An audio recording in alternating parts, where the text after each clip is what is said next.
आपके ज्ञान की जिज्ञासा को भी कोटि कोटि नमन। परम पूज्याचार्य गुरु विमल सागर जी महाराज, जो इस युग के महावात्सल्य के धनी, महातपस्वी, सरल स्वभावी हुए। दुर्भाग्य था समाज का उन लोगों का जो उनको समझ नहीं पाए। ऐसे परम पूज्याचार्य गुरुवर विमल सागर जी महाराज के चरणों में प्रणाम। और एक महातपस्वी हुए, दोनों साधर्मी भाई थे, आचार्य सन्मति सागर जी महाराज, जिनकी तप, जिनकी साधना, जिनका उठना, जिनका बैठना इतना अद्भुत था, इतना अनूठा था, अद्वितीय था कि हम लोगों ने रिद्धिधारी मुनियों को तो नहीं देखा, लेकिन सन्मति सागर जी को देख के लगता था वो प्रमाण थे, वो साक्षी थे इस धरा के कि तपस्वी कैसे होते हैं। और आज उसी तपस्या के उनके पद पर चल रहे हैं प्रसन्न सागर जी महाराज। धन नहीं ये लोग। आचार्य गुरु विमल सागर जी महाराज सन्मति सागर जी को प्रणाम करते हुए और प्रसन्न सागर जी की साधना को आशीर्वाद देते हैं। प्रिय आत्मन मेरा प्रेम स्वीकार करें। सावधान।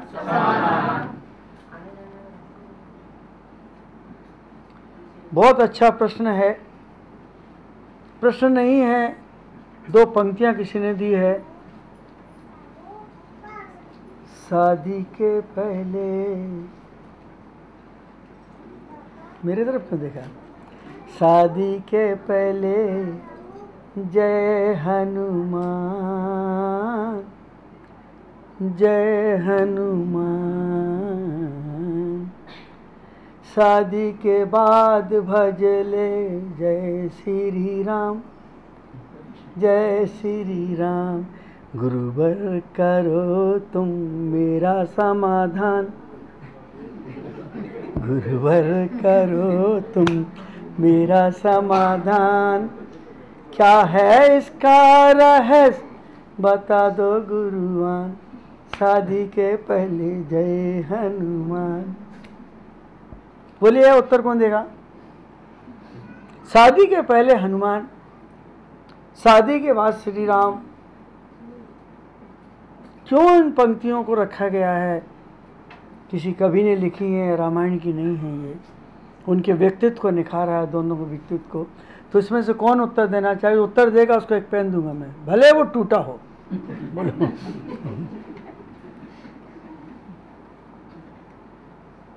आप लोगों से उत्तर चाह रहा हूँ, अपने साधुओं से नहीं चाह रहा हूँ, न अपने तपस्वियों से मांगूंगा। वो सब जानते हैं, मेरे जैसे हैं वो। बोलिए बोलिए। वो कहते ना, शादी के पहले के लड्डू और शादी के बाद के लड्डू, क्या अनुभव है? क्या अनुभव तुम्हारा दिल को लुभाता है, लेकिन दुख इस बात का कि पेन तुम्हारे भाग में नहीं आता है। बैठिए। हनुमान का अर्थ है कि हमारी संस्कृति, भारतीय संस्कृति कहती है कि जब तक तुम शिक्षा ग्रहण करते हो ब्रह्मचर्य का पालन करो। शादी के पहले हनुमान, रामायण कहती है, विनय पत्रिका कहती है, तुलसीदास जी कहते हैं, कबीर की भी रामायण कहती है। हमारे यहाँ तो हनुमान को कामदेव माना है, लेकिन अद्भुत समर्पण राम के चरणों में। पलट के नहीं देखा, बाल ब्रह्मचारी कहा गया उनको। तो शादी के पहले हनुमान, शादी के पहले तुम्हारे अंदर वह ब्रह्मचर्य होना चाहिए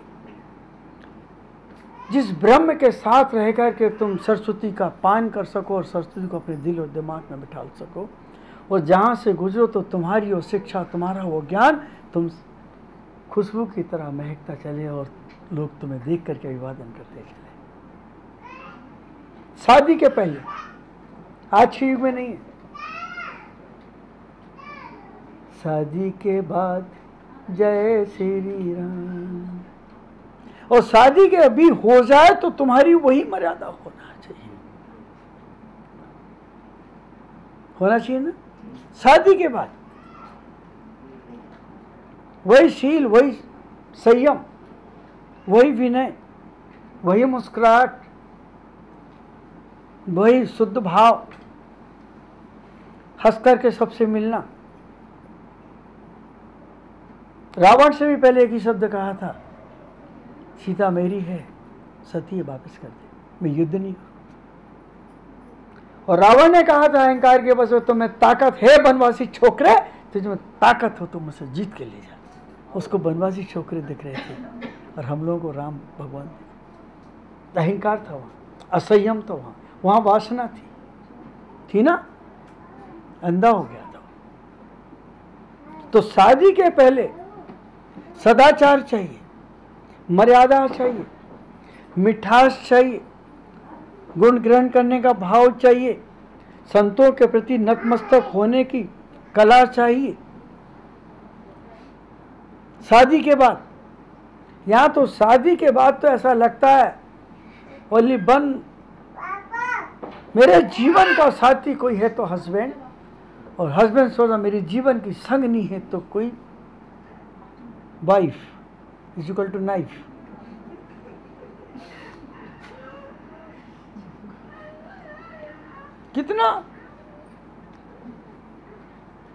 कितनी विकृति है संस्कृति के अंदर। हम उस संस्कृति में पढ़े जो हमारी संस्कृति कहती थी कि शादी के पहले तक तुम ज्ञान कर लो, ब्रह्मचर्य का पालन करो, गुरुकुल में चले जाओ, कहीं अच्छी जगह चले जाओ, वहाँ अध्ययन करके आ जाओ, और जब शादी हो जाए तो तुम्हारे अंदर घमंड नहीं आना चाहिए, तुम्हारे अंदर अभिमान नहीं आना चाहिए। है ना उसी संस्कृति की हम, कितनी पवित्र संस्कृति। और आज की संस्कृति क्या कह रही है, और आज की सरकार ने तो कानून ही बना दिया कि 16 साल के बाद लड़के और लड़कियाँ परस्पर सहयोग से फ्री हैंड, चारित्र का प्रमाण पत्र नहीं मिल सकता जिंदगी में किसी को। बनाए नियम, गवर्नमेंट ने नियम बना दिए कि 16 साल के बच्चे, युवक और युवतियां परस्पर सहयोग है और मैत्री का भाव है तो दोनों अकेले में एक कमरे में जीवन काट सकते हैं, शादी की कोई ज़रूरत नहीं है। पाश्चात्य संस्कृति की जूठन और गंदगी भारत की संस्कृति में आ गई। और हमारी संस्कृति कह रहे शादी के पहले हनुमान, शादी के बाद कहो जय श्री राम। दोनों कैरेक्टर है? कितना अच्छा अर्थ है, शादी के पहले और शादी के बाद। शादी होने के बाद भी तुम्हारे काम को केंद्रित कर दिया गया और उसे एक धर्म का भी रूप दे दिया गया। हमारे यहाँ लिखा है कि अपनी पत्नी में संतोष रखने वाला भी ब्रह्मचारी है। अपनी पत्नी में भले उसकी 96,000 हो, अगर 96,000 पत्नी में संतोष है तो इसका मतलब है कि उसने ब्रह्मचर्य का पालन कर रहा है अपने हिसाब से, क्योंकि और अनंत जो स्त्रियां उनका तो त्याग हुआ कि नहीं। जब हमारे यहाँ 35% वाले को पास माना जाता है तो 96,000 रानी वाले। अब ये कोई सीए की परीक्षा तो नहीं, कटऑफ भी करते चला है, कटऑफ भी अभी करते चला है, अच्छी योग्यता को भी ठुकरा देते। और रिजर्व सीटों में चला गया तो बेचारा 99 वाला भी धरा रह जाता है। बोलिए। तो शादी के पहले हनुमान, सावधान। उत्तर आया समझ में? लड्डू वाला नहीं था, ये तो गुड्डू वाला था। हाँ, ब्रह्मचर्य की मर्यादा। प्रश्न दूसरा है, प्रश्न है कौन सा घाव पहले भरता है? कौन सा घाव पहले भरता है और कौन सा घाव कभी नहीं भरता है, जन्म जन्म तक साथ रहता है? मारने का घाव पहले होता है, बोली का भाव। बोलिए। उत्तर नहीं मिला संग। आप बोल रही हैं लेकिन वहां तक नहीं पहुंच रही हैं। पतंग उड़ रही है लेकिन दूसरे की नहीं कट रही है। बोले। दिल के घाव कभी नहीं भरते हैं, जो कोई दूसरा घाव दिल में परस्पर द्वेष आ जाता है वो घाव कभी नहीं भरता है, और ऊपर के लगे हुए बीमारी के घाव। मेरे प्रश्न से आपकी सगाई नहीं हो सकती। बोलिए। तलवार का घाव भर सकता है लेकिन कड़वे मछलियों का घाव नहीं भर सकता। नहीं साहब, आप भी नहीं हैं। वैसे करीब करीब आप करीब प्रयास आपका राइट है, चिंतन ठीक है, आपका भी ठीक है। कसाई का भाव भर सकता है। नहीं, कसाई का तो भर ही नहीं सकता। जिब्बा पर दांत से काटा हुआ घाव भर सकता है और जिब्बा के द्वारा दिया हुआ घाव नहीं भर सकता।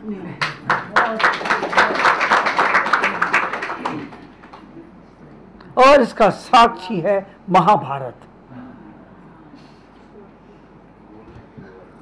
हाँ? उत्तर गलत नहीं है। अंधे का पुत्र अंधा नहीं होगा तो क्या होगा, ये जिह्वा का घाव था। और दांत से कई बार जिह्वा कटती है लेकिन घाव शाम तक भरता है। था? और एक बात है, आप उसकी व्याख्या कर रहा हूं, व्यक्ति को देखकर बोलो, समय देख करके बोलो और संबंध को देख करके बोलो। अगर आपने तीनों को नहीं देखा तो आप समझ जाइए कि क्या होगा, फिर आपको पछताना ही पड़ेगा। 3 चीजें मैंने आपके सामने रखी हैं। व्यक्ति को देखो, संबंध को देखो, कठोर कर्कश शब्द आज समय पे मत बोल देना। अगर आपके घर में पड़ोसन आके बैठी और पत्नी को आपने कर्कश बोला तो निश्चित रूप से पलट के जवाब दे देगी। बोलिए, आपका बच्चा पढ़ा लिखा है, सब कुछ है, और आपने अगर समय स्थान नहीं देखा और दोस्तों के साथ सड़क पर पकड़ा और आपने गलत के साथ देखा और डांटा, हो सकता है लौट के ना आए। और बोलो तो शर्त हित मित प्रिय बोलना, किसी को गिराने के लिए, लज्जित करने के लिए, अपमानित करने के लिए कभी मत बोलना। और एक बात है, अत्यधिक बोलने से भी संबंध खराब होते हैं, पहली बात। और कठोर कर्कश बोलने से भी संबंध खराब होते हैं और अभिमान सहित बोलने से भी संबंध खराब होते हैं। तो बोलने के पहले आप सब कुछ परख लेना।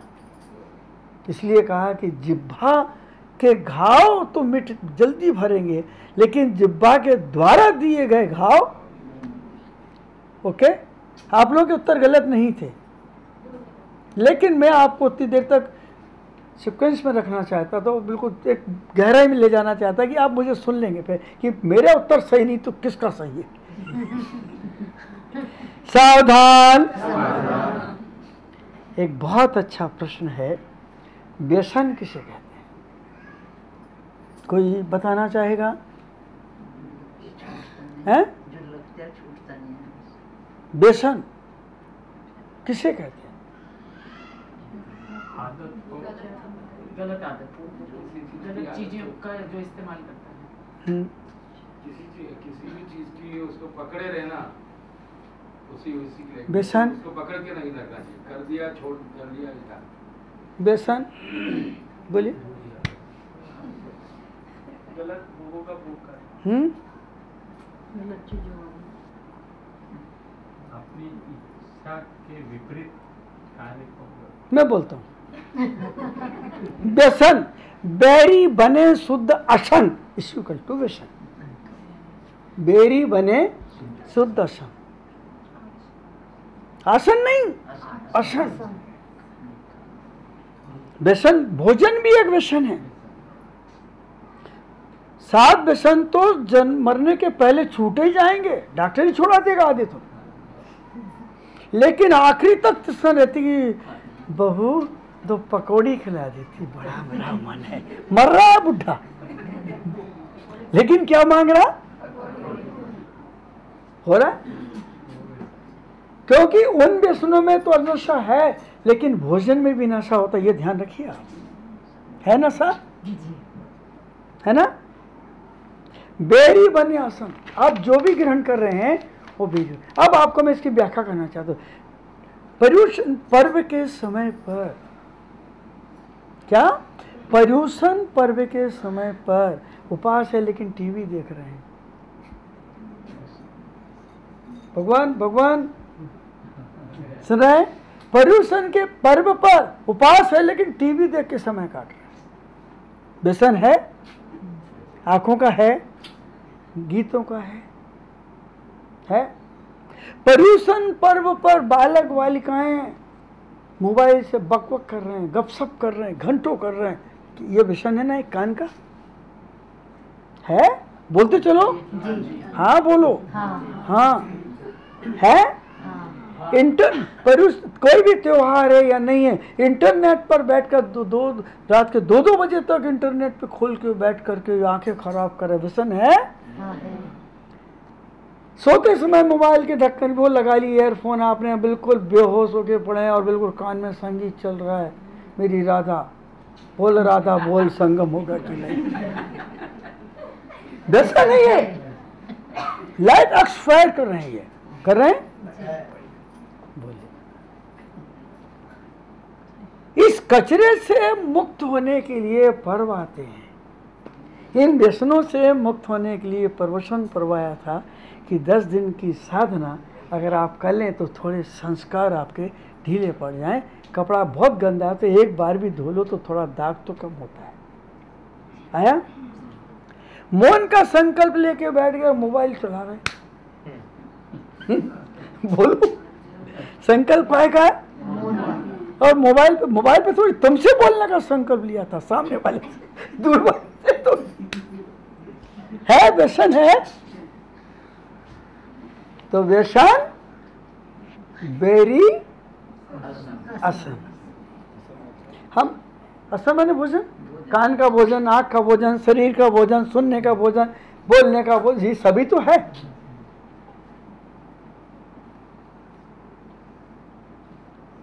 मुख से तो बेचारे ने भोजन नहीं किया, लेकिन कान से तो किया। उपास था बेचारे का, लेकिन मोबाइल में बात तो कर रहा था। क्यों कहते हो? ठीक हूँ, कमजोरी आ गई थोड़ी। वो जिंदगी में कभी करेगा ही नहीं उपास, क्योंकि तूने बताया नहीं, डराया उसको। क्यों भाई?